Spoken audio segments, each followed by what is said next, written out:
Good morning, students. Welcome back to our software engineering class. In the last few classes, we have been discussing about function-oriented design, various issues with the function-oriented design, and we ended up with software metrics for the function-oriented design. And from today's class onwards, we are going to discuss about object-oriented design, which is an advanced concept of design. Okay, it's a kind of design methodology that is used in the current industry. Okay, so hereafter we are going to discuss about object-oriented design.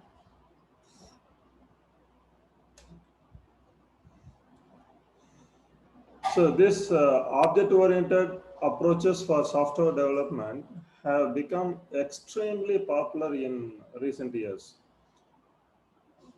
Much of the new development currently going on is being done using these object-oriented techniques and the languages like Java, C++, like those object-oriented languages. Okay. Why we are going for this object-oriented concepts? There are many advantages that object-oriented systems offer. An object-oriented model closely represent the domain and make it easier to produce and understand designs.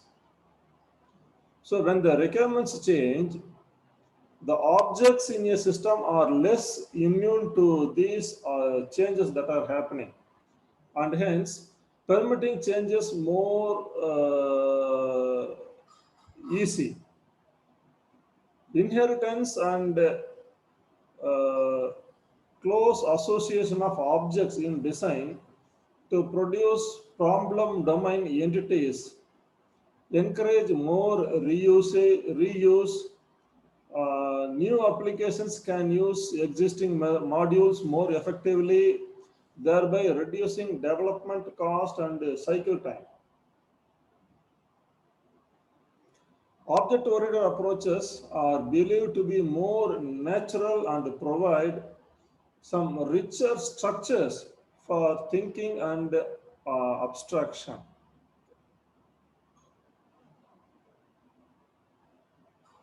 This object-oriented design approach is fundamentally different from the function-oriented design approach, primarily due to the different abstraction that is used. It requires a different way of thinking and the partitioning of the problem. We can say that thinking in object-oriented terms is more important for producing truly object-oriented designs, you can say. During design, our main focus is on what is called the module view in architecture. That is, the goal is to identify the modules that the system should have and their interface and the relationships. In object-oriented design,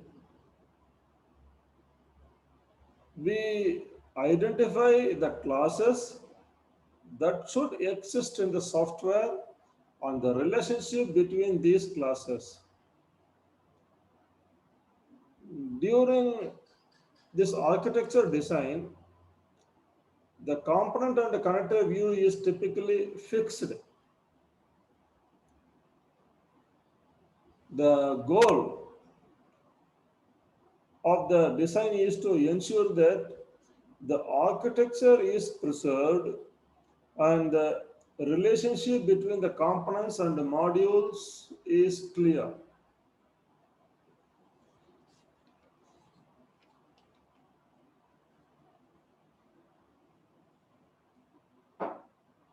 Now, you should know what is this object-oriented analysis and object-oriented design.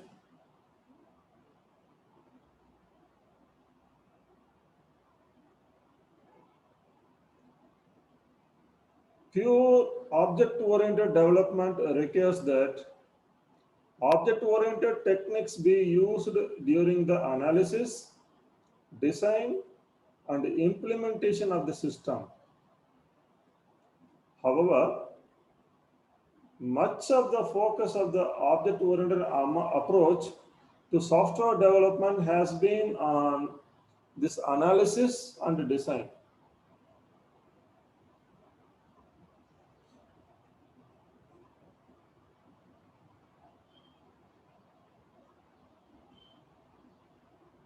See, various methods have been proposed for analysis and design, and many of which propose a combined analysis and design technique.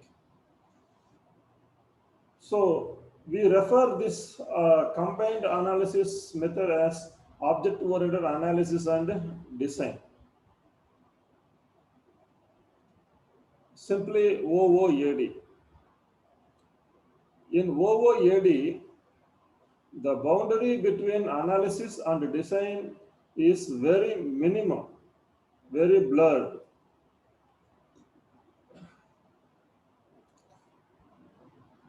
The fundamental difference between object-oriented analysis and object-oriented design is that the object-oriented analysis models the problem domain, leading to an understanding and specification of the problem, whereas the object-oriented design models the solution to the problem. That is the difference. Simply saying, analysis deals with the problem domain, whereas design deals with the solution domain. That is the difference between object-oriented analysis and object-oriented design.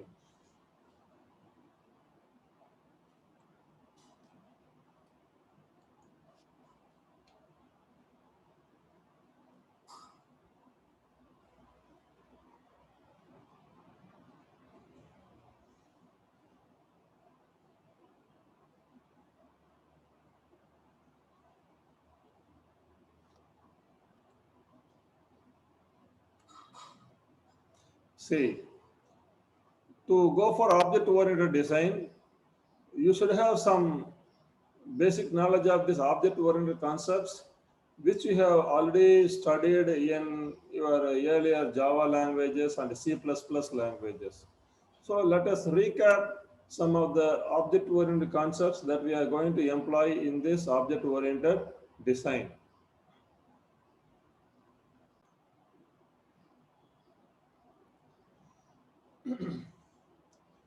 Classes and objects. Classes and objects are the basic building blocks of object-oriented design.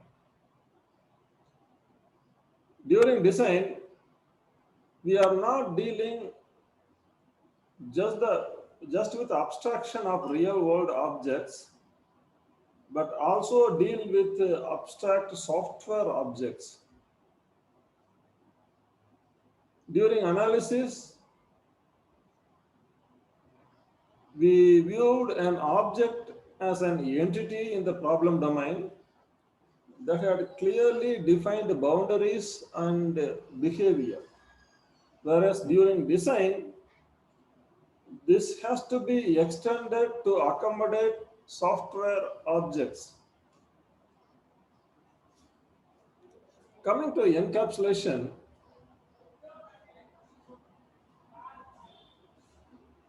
in general, we consider objects entities that provide some services to be used by a client, which could be another object's program or a user. The basic property of an object is encapsulation. It encapsulates the data and the information it contains and supports a well-defined abstraction.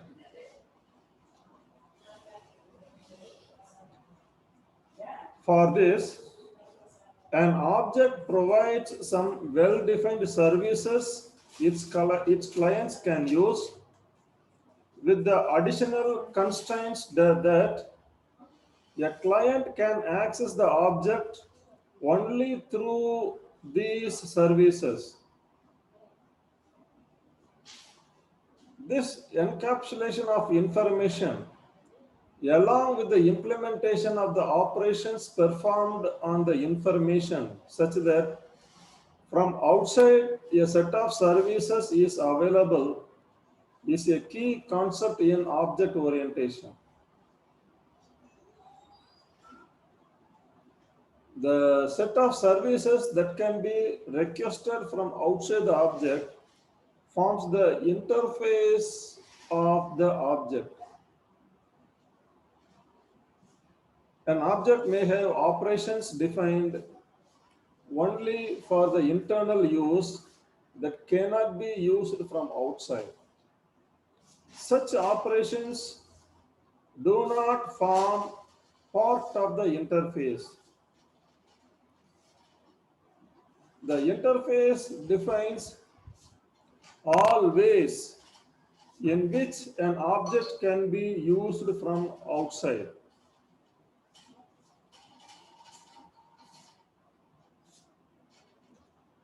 An object has state, behavior, and identity.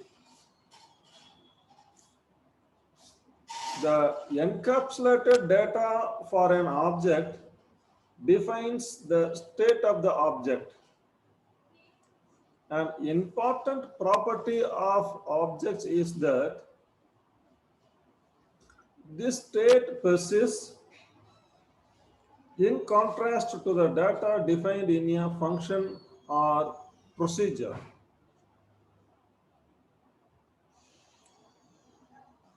In an object, the state is preserved and it persists through the life of the object.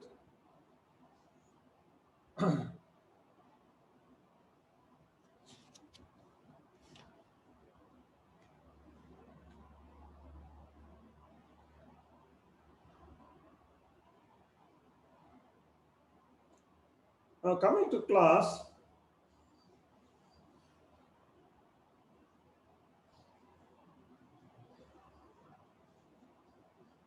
a class can be considered a template that specifies the properties of objects of the class.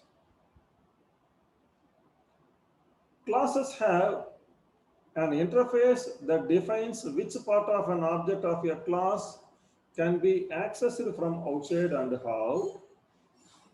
A class body that implements the operations in the interface. An instance variable that contains the state of an object of that class. Each object, when it is created, gets a private copy of the instant variables, and when an operation is defined on the class is performed on the object, it is performed on the state of the particular object.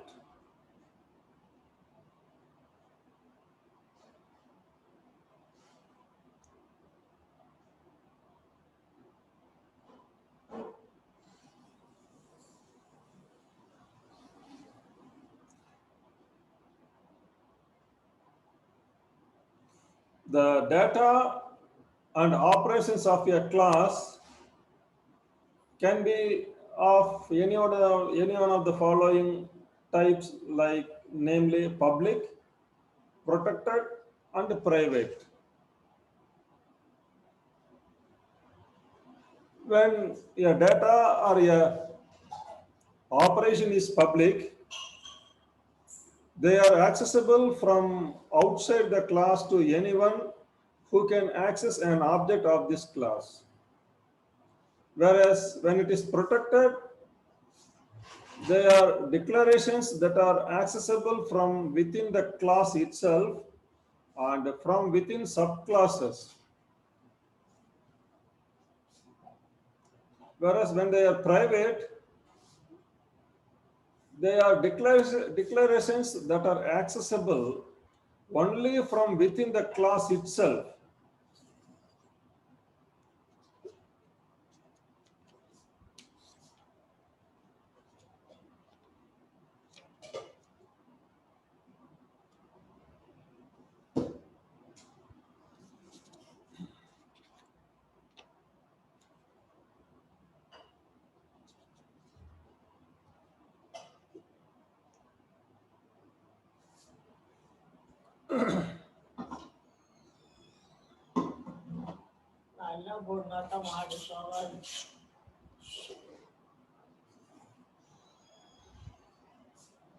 Coming to inheritance, inheritance is a concept unique to object orientation.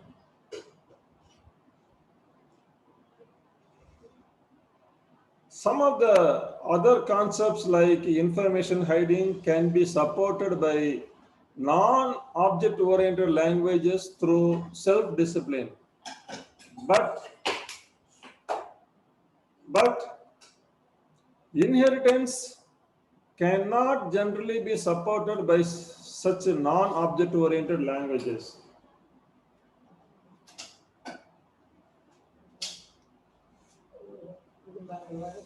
Inheritance is a relationship between classes that allows for definition and implementation of one class based on the definition of existing class.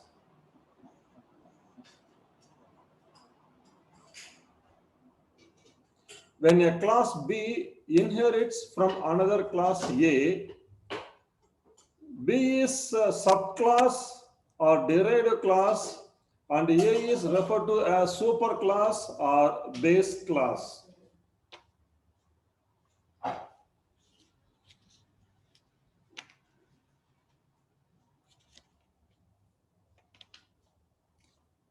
There are several kinds of inheritance like single inheritance, multiple inheritance, like the several concepts are there that we will discuss one by one in the coming classes. Okay, we will see in the next class.